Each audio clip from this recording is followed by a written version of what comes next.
The question for today is, are the coaches of Kaizer Chiefs alternating in who is in charge of the game? This is a question that came courtesy of someone on Twitter by the name of Mohale, questioning the whole selection process by the coaches. And in this video, we're looking at the merits of this argument, but we're also going to look at if Kaizer Chiefs were to select one coach to be the, head coach, who should it be and who should be the assistant? Let's get into it. Hello and welcome to Khosi Nation Fan TV. I am Bilo, I am your host, and this is where fans meet and talk about Kaizer Chiefs. Khosi Football Club. So this person on Twitter was talking about that, are these coaches rotating? Why are there changes in every game? And is there a tactical tug of war in Chiefs' technical team? Because one coach has this idea and the other coach has this other idea. And the question really is, because of this, are Kaizer Chiefs actually having a split approach in terms of tactics? And I will start by answering the simple thing. Are they split fundamentally in how they see the team playing? No, I don't think so. Because even if you see Khalil being the one who's standing longer, it's not like Kaizer does not have any input at all. Or just forget that. Forget whether Khalil speaks more than Kaizer. At the end of the day, you see the same type of football. In fact, ever since Nabi left, it's still the same thing that he left. There's been some minor tweaks here and there, or introduction of other players, or longer minutes for other players. But there hasn't really been, a complete change in terms of how Chiefs are playing. What you are seeing now is that under Nabi, we did see Duba or whoever was playing as a striker dropping to collect the ball. But now we're seeing an extreme version of that, whereby you are seeing Igodaro drop all the way. You're seeing him play almost like even behind the CDM, sometimes collecting the ball, depending on the situation. But it's just a minor tweak on what was already happening. And you see that whether it's Kaizer who's more vocal or it's Khalil who's more vocal. So I don't think that the coaches are fighting or they are clashing in terms of their ideas. And when it comes to selection, I will say this. There is always a way that I view the game and I talk about Chiefs. There is the way that I see the game, and then I also speak from what I think the coaches are trying to do. So, for example, with the selection of Dupreez at the weekend, the plan was supposed to work, right? Because Chiefs were very good at winning the ball back and then try to hit them as fast as possible. My concern that I raised even after the game was, the problem is, even before the game, that's why someone threatened me and said he's going to attack me on comments. People are funny. Because I said that they selected a rusty player who was not going to execute the tactical approach that they had set for the game. So that thing on its own, the plan was not necessarily bad, but what was bad is the personnel that was then selected.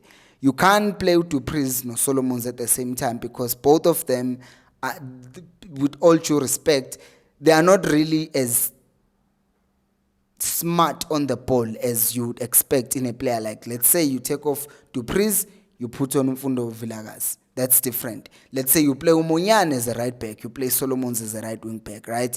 Because the main issue with that selection change for Dupreez is that they feared that Mfundo Villagas was going to get kicked. And we saw this happening with Umtutuzi. He wasn't effective in that game. Why? Because they were kicking him. And I said it before the game that since Umtutuzi is going to get kicked, I think I had thought that they were going to kick Umfundo as well. That is why I even said I don't think Velepa and Mfundo are going to play at the same time. And lo and behold, Modi played because he's a bit stronger. So they had the fear that the player was going to get kicked. So they did not play him. But the replacement was not good enough.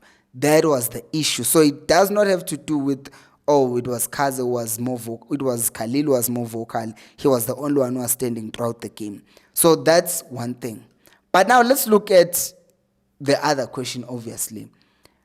If Chiefs were to select one coach, which one should it be? Now I'm going to just do a quick run through their profiles as coaches, and then I will say my verdict, and you guys will also tell me on the comments which one you think should be the leading coach. While we're here talking about leading coaches, my subscriptions have dropped drastically. For the first time in, I don't know, in 2 years, we have gotten less than 1,000 subscribers in a month. That's just sad. So if you've been watching the channel and you enjoy it, you enjoy the content, subscribe. It does not just help me grow, but it also tells YouTube that people actually enjoy the content. So if you haven't subscribed, do make sure to subscribe. So Khalil Ben Youssef has been in football for over a decade. He mostly served as an assistant coach or an analyst. That's very important. He's worked in Tunisia, Saudi, UAE, Morocco, and Tanzania with Yanga, obviously, and has only had short caretaker coaching roles. So he's not been a coach, like head coach. Cedric Kaz, on the other hand, has had multiple roles as a head coach. He worked at La Masia, which is the Barcelona development. And remember, he also coached the Burundi national team at some point, Burundi, Rwanda. And then he won the league title as head coach at Athletic Olympic. And then he coached Young Africans before Nabi came, right? So he coached Young Africans, he coached Burundi youth teams, and some clubs in Rwanda. So in terms of more years in coaching, Khalil Ben Youssef has more experience in terms of years in coaching. But in terms of time as a head coach, then Cedric Kaz is ahead of that. So here you have two people who have not really been given that extended role as senior coaches or long enough experience in coaching. And that is why you might think that not the technical team, the management has not made someone a permanent head coach between them. I think they're auditioning. But at some point, I mean, this is not said with whining about, oh, why did they betray Nabi? No, but it's more like if they're willing to let Nabi, leave Nabi and not go with him, that means even between themselves, at some point, cracks might appear. Hopefully they don't, for the good of the team, right? But they might, because at some point, someone will have to take credit for what is happening. Unless they agree that they are going to be co-coaches when push comes to shove. But if you were to ask me, who would you choose as the senior coach, Mpilo? I would say it's a tricky situation, because for you to be a head coach of a team, you don't only need the tactical aspect of the game. You also need the leadership aspect of the game.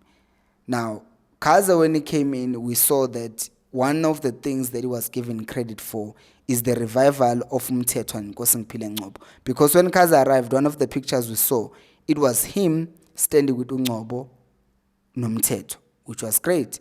Khalil, on the other side, you see more leadership on his side, because it seems like he commands the technical area more than him.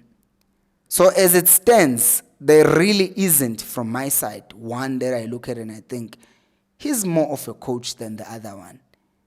But this is why I have you guys.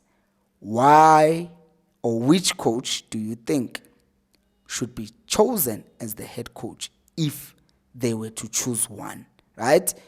I know co-coaches will be an option as well, but I want to see on the comments the votes. Are you voting for Kaizer? Are you voting for Khalil?